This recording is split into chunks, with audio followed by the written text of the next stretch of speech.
Hi friends అందరికీ. ఇప్పుడైతే ఈ పళ్ళు గురించి నేనైతే చెప్పడానికి చిన్న వీడియో అయితే నేను చూపిస్తున్నాను ఫ్రెండ్స్. ఇది ఊడికి చెట్టు. ఈ ఊడికి చెట్టుకి కాసే ఇవి ఊడికి పళ్ళు చూసారా, ద్రాక్ష పళ్ళలా కనిపిస్తున్నాయి, కానీ ద్రాక్ష పళ్ళు అయితే కావు.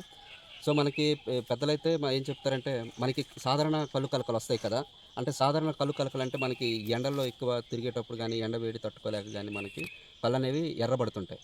అలాంటి టైంలో ఈ పళ్ళునైతే మనం తింటే మాత్రం కళ్ళు కలకలు అనేవి పూర్తిగా అయితే తగ్గిపోవడం అయితే జరుగుతుంది. ఇది ఊడికి చెట్టు పళ్ళుకి ఈ చెట్టుకున్న ప్రత్యేకత. సో మీరు ఎప్పుడైనా కళ్ళు కలకలు వచ్చినట్టయితే తిని చూడండి, తగ్గిపోతాయి. పళ్ళు లోపల గుజ్జు ఎలా ఉంటుందో నేనైతే ఇప్పుడు చూపిస్తాను ఫ్రెండ్స్. చూడండి, ఇలా ఉంటుంది గుజ్జు. ఇది ఉంది కదా, ఈ గుజ్జుని మనం ఇలా తింటే టేస్ట్ బాగుంటుంది. పళ్ళు కలకలు అయితే మాత్రం అస్సలు మరి ఇంకా రాకుండా అనేది చేస్తాయి. ఈ పళ్ళుకుండే ప్రత్యేకత ఇది. సో మీ ఏరియాలో దొరికినట్టయితే ఇవి తినండి, బాగుంటాయి.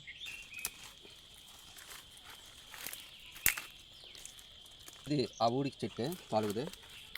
నేనైతే ఇప్పుడు మీకు పలదుంప అయితే చేసి చూపిస్తాను. సో ఫ్రెండ్స్, ఇది పలదుంప, ఊడికి పలదుంప. మనం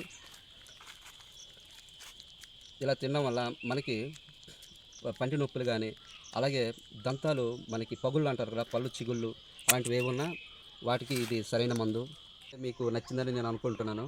అలాగే ఈ వీడియోని లైక్ చేయండి, షేర్ చేయండి, సబ్స్క్రైబ్ చేయండి ప్లీజ్.